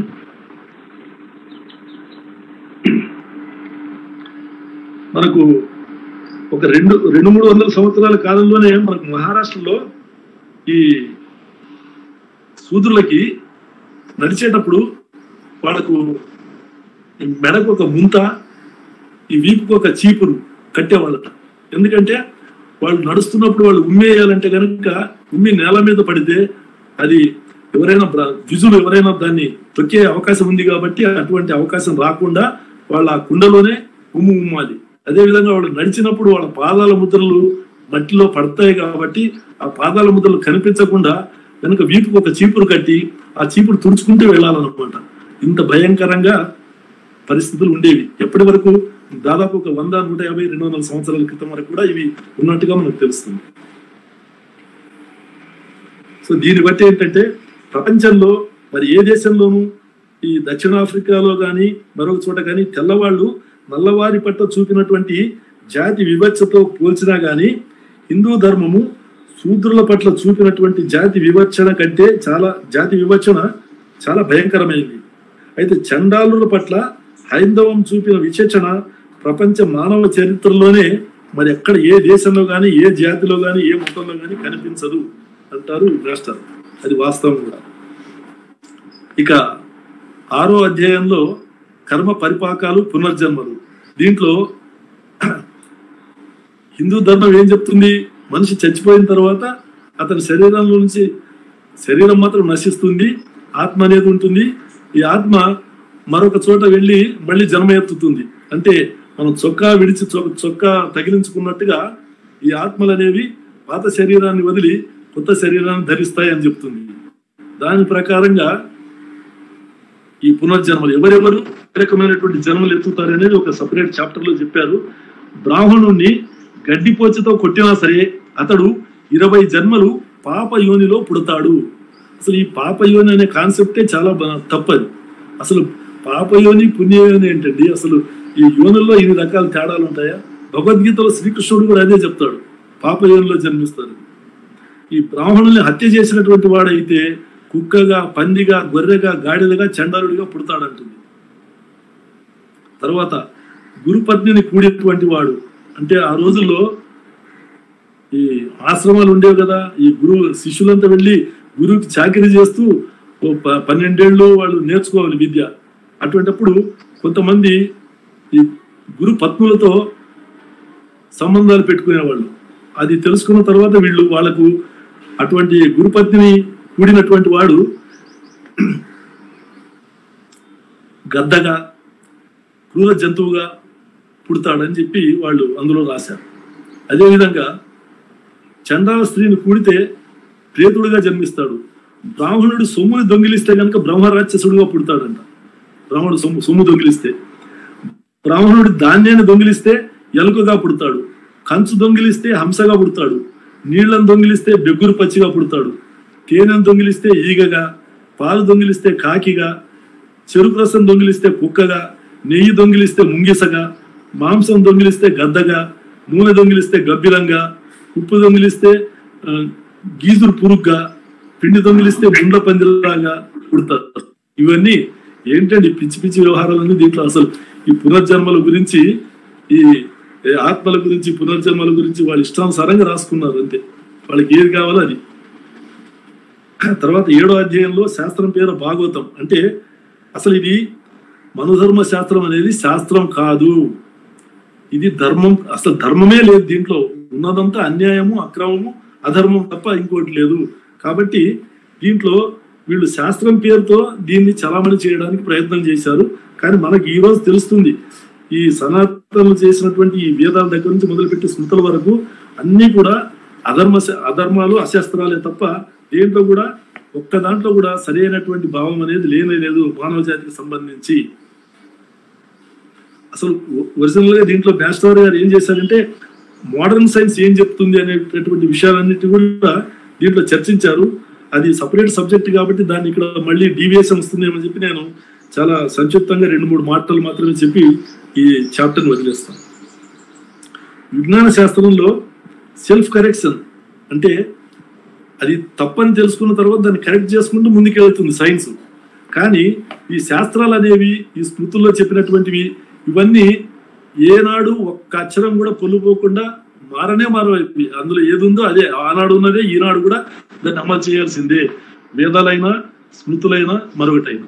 కాబట్టి అవి సైన్స్ తో పోల్చడానికే వీల్లేదు, దాన్ని శాస్త్రం అనడానికే వీల్లేదు అనేది మేస్టార్ గారి భావము. అందువల్ల ఈ మనుధర్మం అనేది ఇది మానవ ధర్మం కానే కాదు, ఇది మానవ ద్వేషం నుంచి పుట్టినటువంటిది. ఈ మనుధర్మ శాస్త్రం ఎలా పుట్టింది అంటే మానవ ద్వేషం నుంచి పుట్టింది. ఏ ఆటవిక జాతి కానీ నాగరిక జాతిలో కానీ అంతటి అధర్మము లేనే లేదు. ఈ మనుస్మృతిలో ఉన్నటువంటి అధర్మము మరి ఏ ఆటవిక జాతిలో చూసినా కానీ ఏ నాగరిక జాతిలో చూసినా అంత భ్రష్టమైనటువంటి ఈ ధర్మాలు కనిపించవు.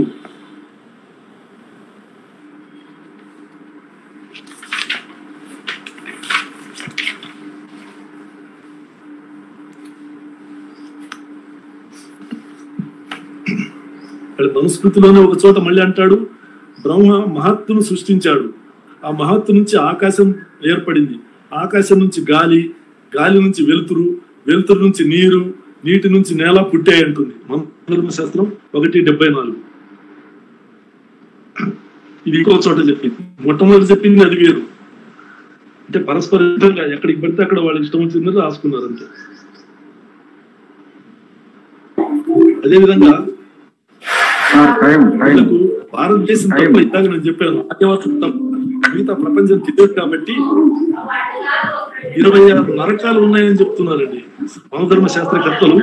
26 నరకాలు 26 ఉన్నాయని చెప్తున్నారు. తర్వాత డిస్టర్బెన్స్ వస్తుంది.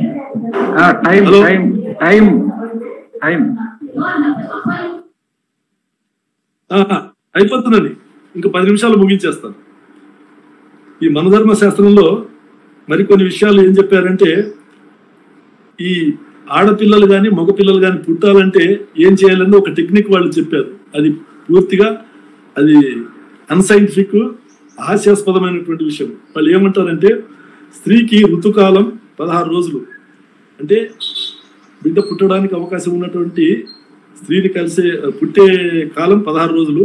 అందులో మొదటి 4 రోజులు, 11వ రోజు, 13వ రోజు, ఈ మొత్తం 6 రోజులు వదిలిపెడితే మిగిలిన 10 రోజుల్లో స్త్రీ పురుషులు సరిరాత్రుల్లో కలిస్తే మగ పిల్లలు పుడతారు, దేశరాత్రుల్లో కలిస్తే ఆడపిల్లలు పుడతారని చెప్పి మనుధర్మ శాస్త్రం చెప్తున్నాను. ఇంతకంటే హాస్యాస్పదం అనే విషయం మరొకటి లేదు. తర్వాత యజ్ఞాల గురించి ఎంత బాగా చెప్తుందంటే అది ప్రతి ఏది కావాలన్నా యజ్ఞమే, నీకు స్వర్గం కావాలన్నా యజ్ఞమే, వర్షం కావాలన్నా యజ్ఞమే, సౌఖ్యం కావాలన్నా యజ్ఞమే. యజ్ఞాల వల్ల వర్షం కురుస్తుంది. అది ఎలాగంటే యజ్ఞంలో లేచే పొగ నేరుగా సూర్యుడి దగ్గరికి వెళ్ళి సూర్యుడి చేత అక్కడ వర్షంగా మారి వర్షం కురుస్తుందట. ఇటువంటివన్నీ మనుధర్మ శాస్త్రంలో ఉన్నాయి. అదేవిధంగా 8వ అధ్యాయంలో జ్యోతిర్వాస్తువులు, అంటే మనకు తెలుసు కదా జ్యోతిష్యము వాస్తువు, ఈ రెండు కలిపి జ్యోతిర్వాస్తువులు. ఈ మనుధర్మ శాస్త్రం ప్రకారంగా వాళ్ళకు పితృదేవతలకు 1 నెల అయితే, మనకు 1 నెల అయితే పితృదేవతలకు 1 రోజు అంట. చంద్రయానం అదే చంద్రమానము సౌర్యమానం అని 2 రకాలు ఉన్నాయి కదండి. ఆ విధంగా మనకు 1 రోజు అయితే, మనకు 1 సంవత్సరం అయితే దేవతలకు 1 రోజు అని ఇవన్నీ లెక్కలు చెప్పారు దాంట్లో. అదేవిధంగా చంద్రకళలు ఈ 15 పెరుగుతూ రావడం మళ్ళీ తరుగుతూ రావడం ఉంది కదా, ఏది అమావాస్య నుంచి పౌర్ణమి వరకు చంద్రకళలు పెరగడము, తర్వాత మళ్ళీ పౌర్ణమి నుంచి అమావాస్య వరకు మళ్ళీ తరుగుతూ రావడము, అవన్నీ తిథులు పేర్లు పెట్టేసేసి పాడ్యమి, విద్య, తద్య అని పేర్లు పెట్టి వాటికి మంచి అదే శుభము అశుభం అని చెప్పి పెట్టి ఏవి మంచి రోజులు ఏవి చెడ్డ రోజులు అని చెప్పి పెట్టి తర్వాత అమావాస్య నాడు వేదం చదివితేనేమో గురువు చచ్చిపోతాడంట, చతుర్దశి నాడు వేదం చదివితేనేమో శిష్యుడు చచ్చిపోతాడంట, అష్టమి పౌర్ణమి నాడు చదివితే వేదమే నశిస్తుందట. ఇవన్నీ కూడా పిచ్చి మాటలు రాసుకున్నారు. అదేవిధంగా వాస్తుకు సంబంధించి వాస్తోస్పతి అనేటటువంటి వాడిని ఒకటి ఏర్పాటు చేశారు. హవ్య కవ్యాలకు వాస్తు శాస్త్రజ్ఞులు అర్హులు కాదట. ఇదంతా పెద్ద జాబితానే ఉంది. అదేవిధంగా బ్రాహ్మణుడు ఎవరి అన్నం తింటే ఏమవుతుందో ఈ విధంగా చెప్తున్నారు. బ్రాహ్మణుడు రాజు అన్నం తింటే తేజస్సు నశిస్తుంది, శూద్రుడు అన్నం తింటేనేమో బ్రహ్మ వర్చస్సు నశిస్తుంది, కంసాలి అన్నం తింటే ఆయుష్ నశిస్తుంది, చాకలివాడి అన్నం తింటే బలం నశిస్తుంది. ఈ విధంగా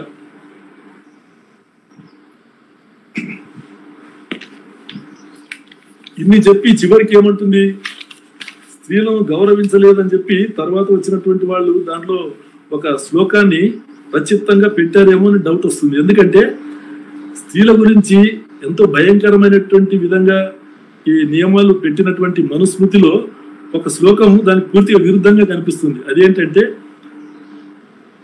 ఎత్ర నార్యస్తు పూజ్యంతే రమంతే తత్ర దేవత, అంటే ఎక్కడైతే స్త్రీలు గౌరవింపబడతారో అక్కడ దేవతలు ఆనంద తాండవం చేస్తారు అనేది దాని భావం. అసలు స్త్రీలు గౌరవింపబడడానికి అసలు అవకాశం ఎక్కడుంది మనుస్మృతి ప్రకారంగా? అసలు వాళ్ళకి స్వేచ్ఛ లేదు. వాళ్ళు ఎల్లప్పుడూ పుట్టినప్పటి నుంచి చచ్చేదాకా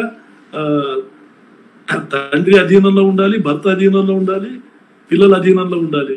భర్త చచ్చిపోతే భయంకరమైనటువంటి నరకం పొందుకుని అనుభవించాలి. ఇది వాళ్ళు రాసినటువంటిది. కాబట్టి ఆ విధంగా చెప్పి చివరికి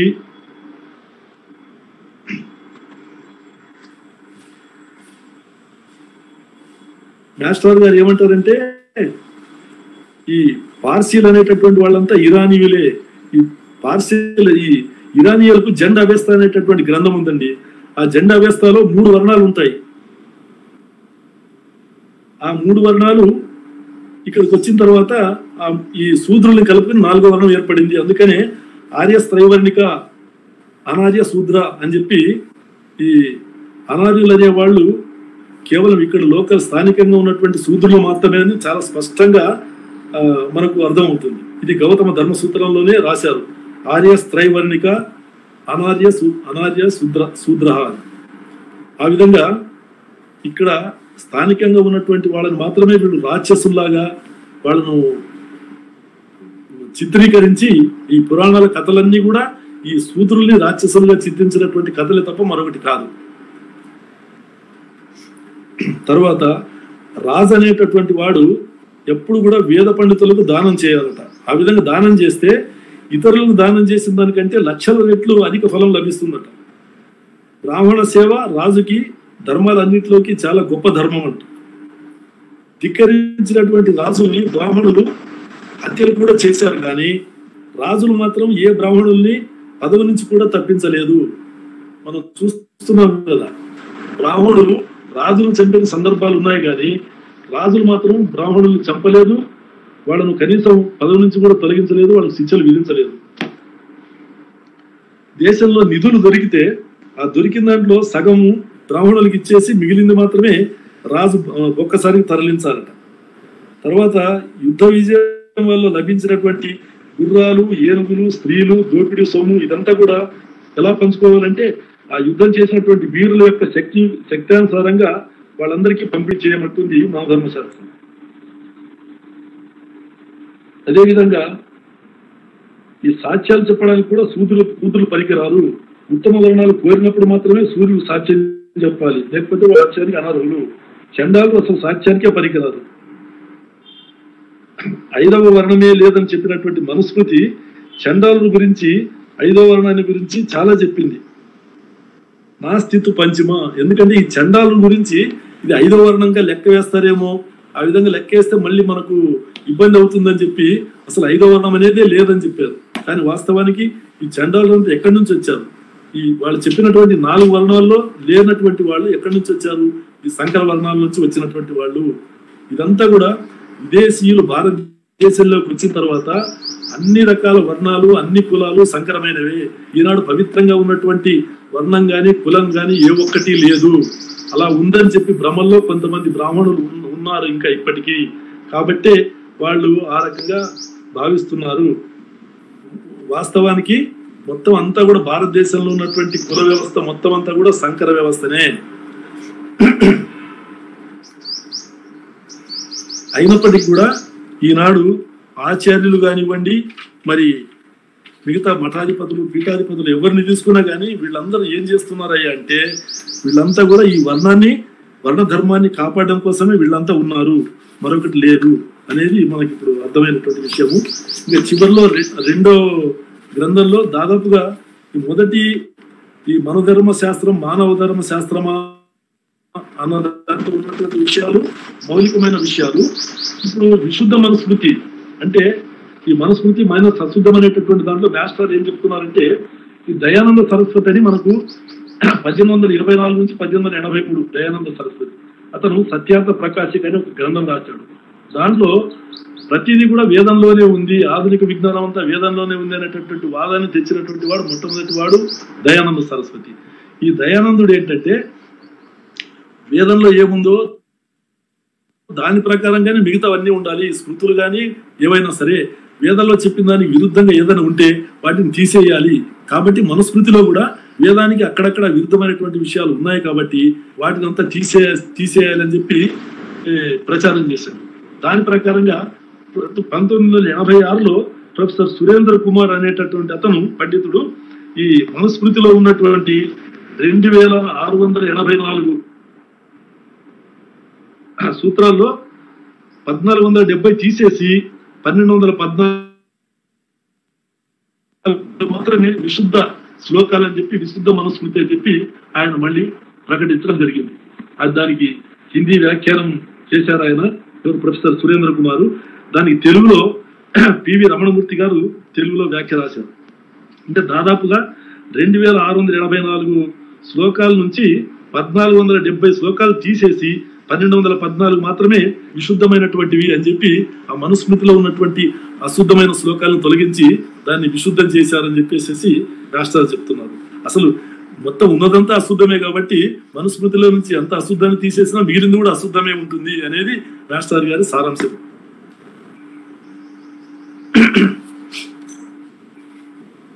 సామాజికులు మానసికంగా బానిసలైనంత కాలము పాలకులు హింసను ప్రయోగించవలసిన అవసరం రాదు. ఎందుకంటే నేను ఇందాక మనం చేసినట్టుగా అహింసతోనే ఇక్కడ ఫాసిజాన్ని సులభంగా నెలకొల్పవచ్చు ఈ దేశంలో. ఎందుకంటే వీళ్ళందరూ కూడా బానిసత్వానికి అలవాటు పడిపోయి అదే సత్యం అనుకుని ఆ భ్రమలోనే కొనసాగుతున్నారు. కాబట్టి ఇవన్నీ కూడా ఎందువల్ల వచ్చినాయంటే, అంతకుముందు వేదాన్ని వ్యతిరేకించినటువంటి చార్వాక, బౌద్ధ, జైనాలన్నీ కూడా తాత్వికంగా ఎంతో అభ్యుదయకరమైనటువంటి భావాల్ని అవి వెల్లడించినాయి. వాటి దాటిని తట్టుకోలేక జనమంతా కూడా వాటికి ఆకర్షితులైపోయి ఈ బౌద్ధం వైపు, జైనం వైపు, చార్వాకం వైపు వెళ్ళిపోతుంటే దాన్ని ఎలాగైనా మనము మన ధర్మాన్ని కాపాడుకోవాలని చెప్పి వీళ్ళు బ్రాహ్మణులంతా కుట్రలు పన్ని ఈ స్మృతుల పేరుతో రకరకాలైనటువంటి రచనలు చేసి వీళ్ళందరినీ కూడా వాళ్ళ వైపుకి తిప్పుకోవడానికి ప్రయత్నం చేసి విజయం సాధించినట్టు తెలుస్తుంది. అందువల్ల మిగతా ఐరోపాలో వచ్చినటువంటి రినైజాన్స్ మన భారతదేశంలో రాకపోవడానికి కారణం ఏంటి అంటే, ఇక్కడ ఉన్నటువంటి ఈ మతస్థులు, ఈ స్మృతులు అడ్డు తగులుతున్నాయి. వాటిని కాపాడినటువంటి వాళ్ళందరూ కూడా ఈ శంకరుడి దగ్గర నుంచి, రామానుజుడి దగ్గర నుంచి, ఈ ఆచార్యత్రయం అనండి, దయానందుడు, వివేకానందుడు, అరవిందుడు, వీళ్ళంతా కూడా ఈ మన దేశంలో ఈ రినైజాన్స్ రాకుండా అడ్డుపడేటటువంటి వాళ్ళు. అదే వాతావరణం కూడా కొనసాగుతుంది. కాబట్టి ఇక్కడ ఉన్నటువంటి హేతువాద, నాస్తికవాద, భౌతికవాద, మానవవాద సంఘాల వాళ్ళంతా కూడా భావ విప్లవం రావాలని కోరుకుంటున్నారు. ఎందుకంటే ఇప్పటి వరకు వచ్చినటువంటి సంస్కర్తలు కానీ మరొకరు కానీ ఆ ఉన్నటువంటి మతాల్లోనే మాటలు వేసేటట్టుగా అది సంస్కరించండి, ఇది సంస్కరించండి అని చెప్పేసి ఈ బాల్య వివాహాల నిర్వహణ గురించి, అదేవిధంగా విధవా వివాహాల పునర్వివాహం గురించి కొన్ని సవరణలు మాత్రమే ప్రతిపాదించారు తప్ప సమూలంగా అసలు మతమే తప్పు అనేటటువంటి భావము ఏ సంస్కర్తకు రాలేదు, అది రాదు కూడా. అందువల్ల ఆ పని చేయడానికే మనకి ఇక్కడ హేతువాద మానవవాద యొక్క సంఘాల ఆవశ్యకత ఉంది. అది మనది భావ విప్లవం అని అందుకే అంటున్నాము.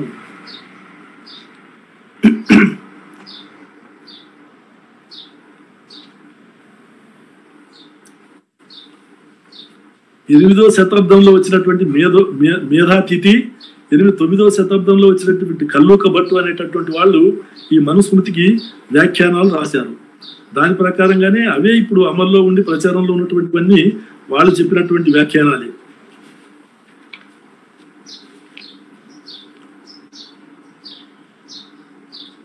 మనకు పురాణాల్లో ఈ రామాయణ భారత భాగవతాలన్నింటి తీసుకున్నట్లయితే మొత్తం రాముడు దగ్గర నుంచి హరిశ్చంద్రుడు, ధర్మరాజు, వీళ్ళందరి కథల గురించి వాళ్ళు ఏం చేశారు, ఆ స్త్రీలకు ఏ రకంగా వాళ్ళు అవమానపరిచారు అనేదంతా కూడా వివరించారు రాస్తారు. అదంతా మనకు తెలిసిన విషయాలు కాబట్టి దాని వరకు నేను వెళ్ళట్లేదు. ఈ మనుధర్మ శాస్త్రము కృతయుగానికి సంబంధించిందని, అంటే పరాశర స్మృతి ప్రకారంగా మనుస్మృతి అనేది కృతయుగానికి చెందింది, గౌతమ స్మృతి అనేది త్రేతాయుగానికి, శంకులిఖిత స్మృతి అనేది ద్వాపర యుగానికి, పరాశర స్మృతి అనేది కలియుగానికి ప్రామాణికాలు అంటుంది.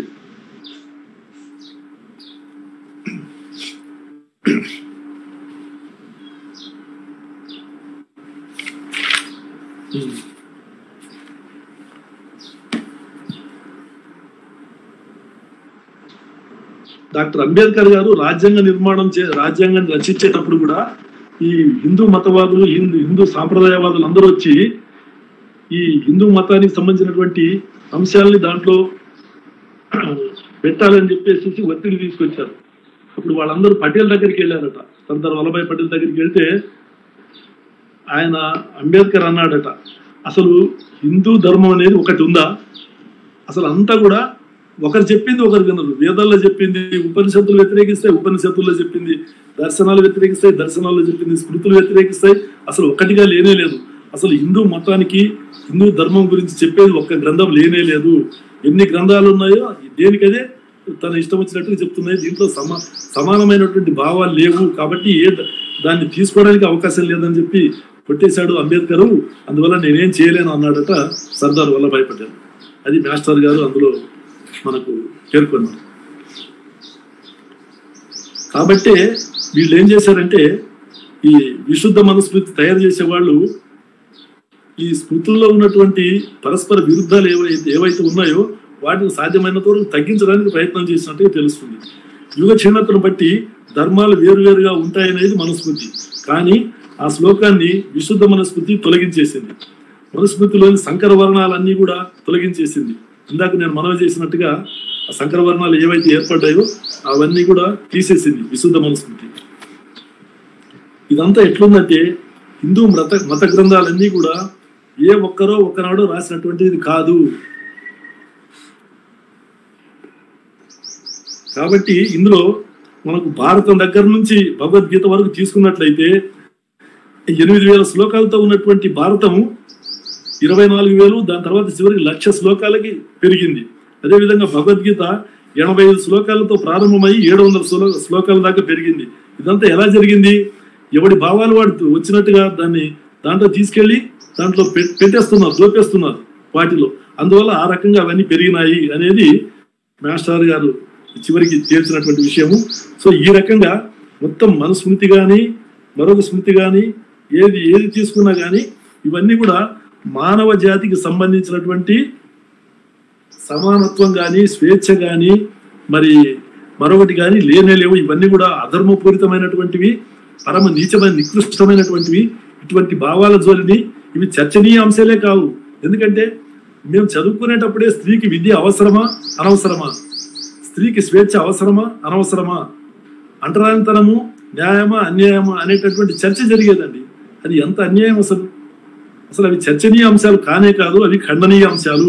కాబట్టి మనము ఈ విషయాలన్నింటినీ తెలుసుకుని వీటిలో ఉన్నటువంటి ఈ తప్పుడు భావాన్ని ఖండిస్తూ మన సమాజంలో భావ విప్లవం తీసుకురావడానికి మనం ప్రయత్నం చేయాలి. ఆ భావ విప్లవాలు ఫలించినప్పుడు మాత్రమే మన భారతదేశంలో సరైనటువంటి అభ్యుదయం అనేది సాధ్యమవుతుంది అనేది మాస్టర్ గారి ఈ మన ధర్మాల కౌటిల్యంలో వివరించినటువంటి భావాల సారాంశం. ఇంతటితో నా ఉపన్యాసాన్ని నేను వివరించి ఏవైనా ప్రశ్నలు ఉంటే కనుక అడిగితే నేను సమాధానాలు చెప్పడానికి ప్రయత్నం చేస్తాను. నాకు ఈ అవకాశం ఇచ్చినటువంటి మిత్రులు రెడ్డి గారు, కరణం సహజన గారు అందరికీ ధన్యవాదాలు.